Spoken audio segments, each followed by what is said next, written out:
آج کی خبر نے سوشل میڈیا پر تہلکہ مچا دیا ہے۔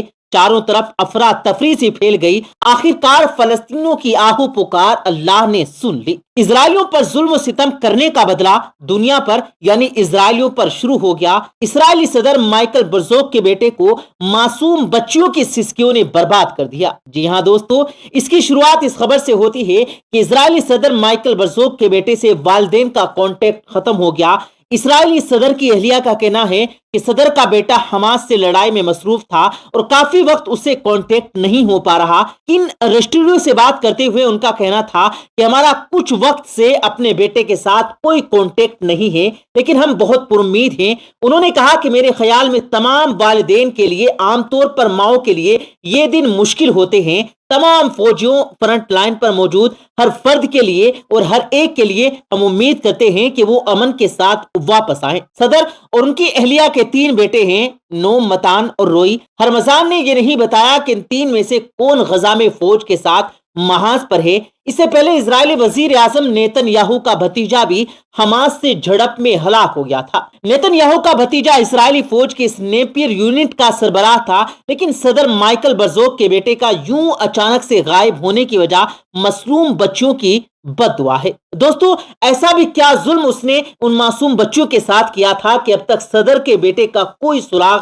نہیں مل سکا؟ اس سے پہلے کہ ہم آپ کو پورا واقعہ سنائیں، آپ سے گزارش ہے کہ اس ویڈیو کو آخر تک ضرور دیکھیے گا۔ پیارے دوستو، اسرائیلی صدر مائیکل برزوک کا بیٹا جو حماس کی جنگ میں شامل تھا اور اپنی نگرانی میں اسرائیلی فوجوں کی قیادت کر رہا تھا، اس کے ساتھ ایسا کیا واقعہ پیش آیا کہ وہ غائب ہو گیا؟ جی ہاں دوستو، اس یہودی نوجوان کو زمین نکل گئی یا آسمان کھا گیا، کچھ پتا نہیں چل رہا، اور اس وقت صدر مائیکل برزوک کے گھر صفے ماتم بچھا ہوا ہے۔ صدر مائیکل برزوک کے بیٹے کی گمشدگی کی خبر جیسے ہی میڈیا پر آئی، تمام تر ایجنسیاں ایکٹیو ہو گئی۔ اسے ہر جگہ پر ڈھونڈا گیا، تلاش کیا گیا، لیکن وہ کہیں پر نہیں مل پایا۔ اس کی والدہ کا بیان ہے کہ پہلے اس سے ہمارا کانٹیکٹ تھا، روز بات بھی ہوتی تھی، لیکن کچھ دن اس سے کانٹیکٹ نہیں ہو پا رہا۔ لیکن جب انہوں نے دوسری اسرائیلی کمانڈو سے کانٹیکٹ کیا اور اپنے بیٹے کی طبیعت کا پوچھا تو جو خبر ان کمانڈو نے سنائی وہ سن کر اسرائیلی صدر دنگ رہ گیا۔ اسرائیلی صدر کا بیٹا اس وقت حماس پر موجود تھا جب فلسطینیوں نے اسرائیلیوں پر حملہ کیا اور انہیں یرغمال بنایا تھا۔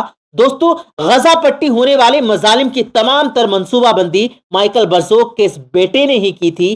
ظلم و جبر، بے دردی کی مشہور لیں بھی اس نے اپنے اسرائیل فوجوں کو فراہم کیے تھے۔ اس بار مردوں کو چھوڑ کر ان کی عورتوں اور بچوں کو ان کے سامنے ظلم و ستم کا نشانہ بنایا جائے تاکہ وہ تکلیف اور مزید تکلیف اور اذیت برداشت نہ کرے۔ یہ سب کرتے ہوئے شاید وہ یہ بھی بھول گیا تھا کہ فلسطینیوں کے ساتھ ان کے رب کی مدد شامل ہے۔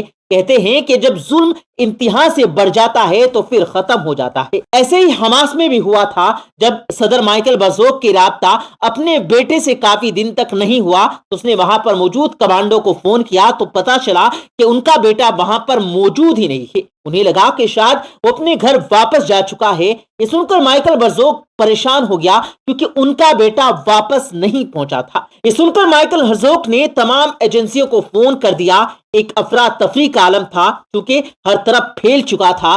حماس میں ہر جگہ پر صدر کے بیٹے کو تلاش کیا گیا لیکن وہ کہیں نہ ملا۔ جب اس معاملے کی جانچ پڑتال کی گئی تو معلوم ہوا کہ 10-12 دن پہلے اس شخص نے چند معصوم بچوں سے ان کے والد کو چھین لیا تھا۔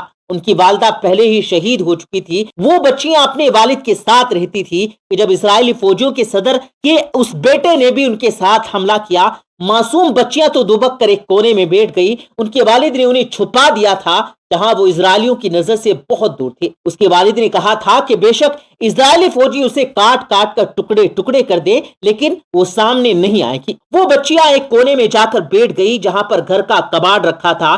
دونوں کو اپنے والد کے چیخنے چلانے کی آوازیں آ رہی تھی لیکن اپنے والد کی کہی ہوئی بات پر وہ ٹس سے مس نہ ہوئی۔ ان کے والد کو بڑی بے رحمی سے شہید کر دیا گیا لیکن وہ دونوں بچیاں باہر نہیں آئی۔ ان کے منہ سے ایک سسکاری نہیں نکلی تھی، بس